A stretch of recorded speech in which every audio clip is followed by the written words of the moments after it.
আমি আমার বাবার জানাজা আমি নিজেই পড়াই। আপনাদের মৌলবাদীদের কোনো কাজে লাগবে না।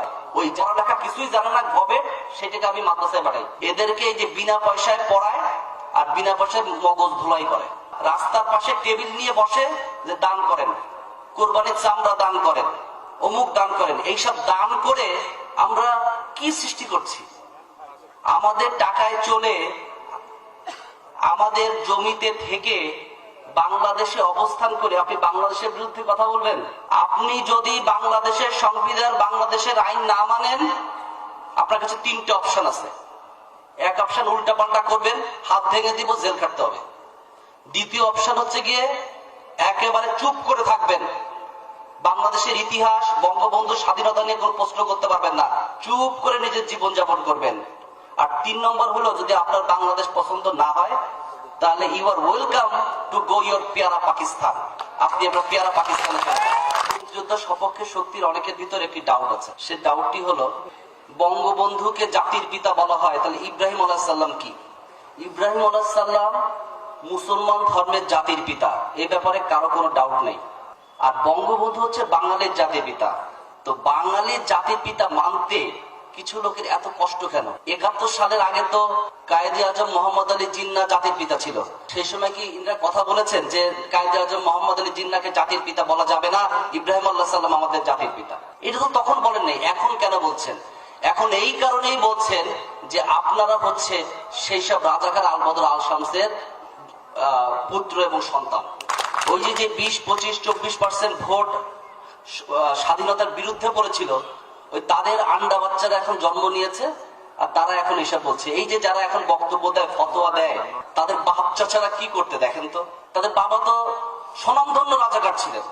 আমাদের এই স্বাধীনতা অর্জন করতে বীর শ্রেষ্ঠ, বীর বিক্রম, বীর উত্তম, বীর প্রতীক, এই 4টা তো মহাবীর। এই মহাবীরে আমাদের সম্মুখ সারির যোদ্ধারা আছে, মুক্তিযোদ্ধারা আছে, আর্মি আছে, পুলিশ আছে, সবাই আছে। এমনকি আমাদের মহিলা পর্যন্ত আছে।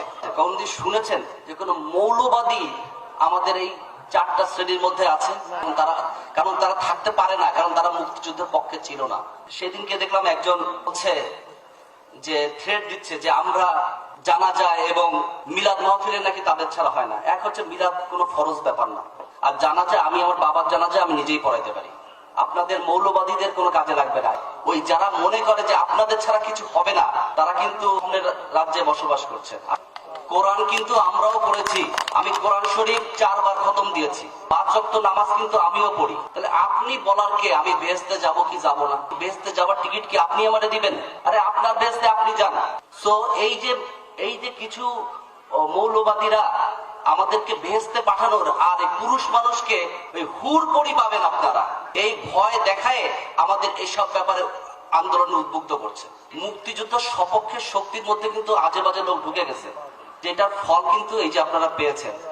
আমি সত্যি লজ্জিত, দুঃখিত, আবেগ আপ্লুত, রাগান্বিত যে আমি এখানকার পুলিশ সুপার। আমি খুবই লজ্জিত যে আমাদের এখানে 2টি দুর্ঘটনা ঘটলো। একটি জাতির পিতা বঙ্গবন্ধুর ভাস্কর্য, আরেকটি হচ্ছে বাঘা যতীনের আবক্ষ।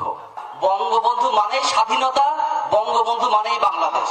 বঙ্গবন্ধু প্লাস একটা নির্দিষ্ট ভূখণ্ড প্লাস স্বাধীনতা যুদ্ধ ইকুয়ালস টু বাংলাদেশ। তো বঙ্গবন্ধুকে বাদ দিয়ে এই আমি আজকে এসপিও হতে পারতাম না, আমাদের সেলিম আলতাফ জজ মহোদয় আজকে এমপিও হতে পারতেন না। এই জাতির পিতার ভাস্কর্য আপনারা ভাঙেন, আপনাদের স্পর্ধা কত বড়। আমি কঠোর ভাবে বলতে চাই যে এর পরবর্তীতে যাদেরকে তো ধরা হয়েছে তাদেরকে তো শাস্তির মুখোমুখি, কঠোর শাস্তির মুখোমুখি হতেই হবে। যদি এর পরবর্তীতে এমন কোনো ঘটনা ঘটে, সরকারকে এত দুর্বল মনে করবেন না মৌলবাদী চক্র, একদম হাত কিন্তু ভেঙে দেবো। আমি আরেকটি অনুরোধ করতে চাই পুলিশ সুপার হিসাবে, সেটি হলো আপনাদের যত মুক্তিযুদ্ধ কেন্দ্রিক যত ভাস্কর্য বা যত মোড়ল বা যত আবক্ষ আছে, আপনারা দয়া করে এগুলোকে পাহারার ব্যবস্থা করবেন, ব্যবস্থা করবেন। দেখেন আমরা সিসিটিভি ফুটেজ দেখে অনেক কিছু আইডিয়া করা যায়।